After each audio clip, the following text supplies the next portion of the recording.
सबैलाई जय मसीह। यस नेपाली विश्लेषणात्मक प्रस्तुतिमा यहाँहरू सबैलाई हार्दिक स्वागत छ। आज हामी मण्डलीमा एकदमै महत्त्वपूर्ण विषय आध्यात्मिक अन्तर्दृष्टि अर्थात् सही र गलत छुट्याउने ज्ञानको बारेमा छलफल गर्दैछौँ। सुरु गर्नु अघि कृपया हाम्रो फेसबुक पेजलाई फलो गर्न र युट्युब च्यानललाई सब्स्क्राइब गर्न नभुल्नुहोला।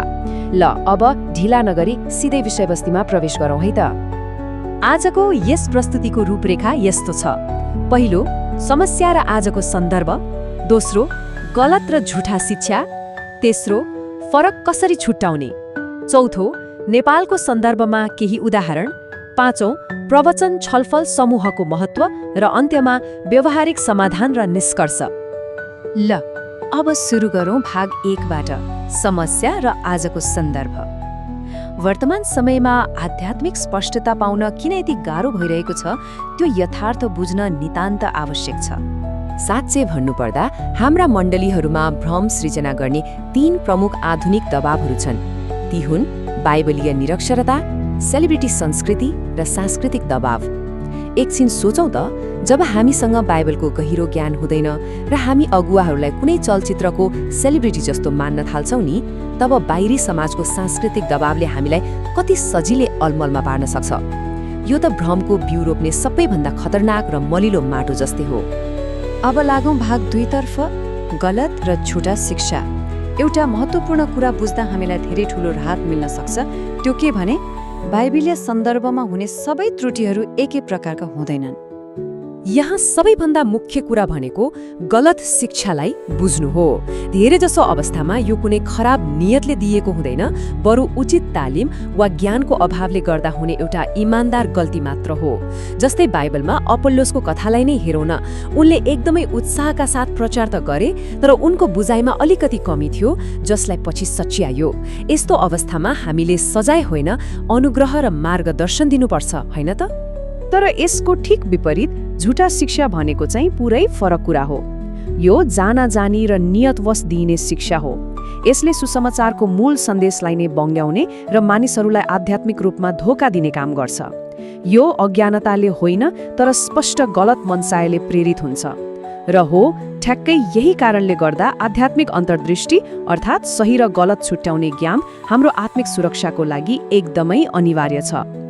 यी दुई बीचको भिन्नता वास्तवमा शिक्षकको स्वभावबाट नै प्रष्ट हुन्छ। जसले अन्जानमा गलत शिक्षा दिइरहेको हुन्छ, ऊ प्राय नम्र हुन्छ र कसैले सच्याउँदा सुन्न तयार हुन्छ। तर झुटा शिक्षक सधैँ घमण्डी हुन्छ, आफ्नो आलोचना सुन्नै चाहँदैन र सधैँ आफ्नो बचाउ गर्न खोज्छ। यसले उनीहरूको भित्री र वास्तविक मनसायलाई ऐना जस्तै छर्लङ्ग पारिदिन्छ।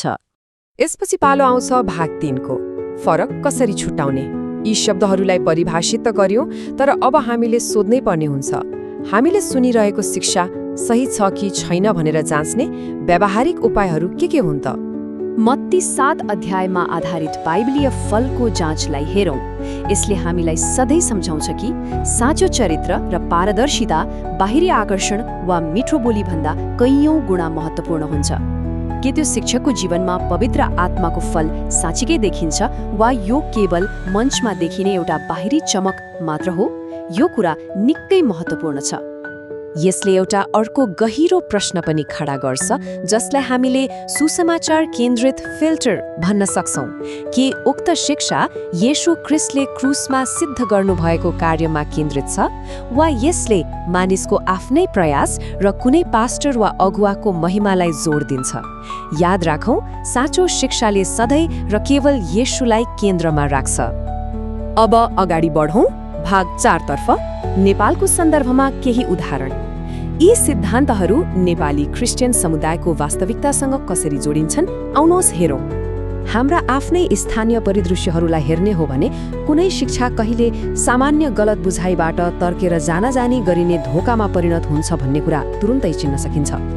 उदाहरणका लागि, दशांश नदिँदा श्राप लाग्छ वा बिरामी पर्नु भनेको सिधै पापको फल हो भन्नु एउटा गलत बुझाइ हुन सक्छ। तर मुक्ति पाउनको लागि आर्थिक रूपमै पूर्ण अधीनतामा रहनुपर्छ भनी माग गर्नु वा जानाजानी अन्य विश्वासका कुराहरू मिसाउनु भनेको चाहिँ नियतवश दिएको झुटा शिक्षा हो, जसले विश्वासीहरूलाई नियन्त्रण गर्न खोज्छ। यी गम्भीर खतराहरू पहिचान गरिसकेपछि अब एउटा अत्यन्तै महत्त्वपूर्ण प्रश्न खडा हुन्छ। त्यसो भए हाम्रा समुदायहरूले आफूलाई एक्लोपन र यस्ता भ्रमहरूको शिकार हुनबाट कसरी जोगाउन सक्छन् त?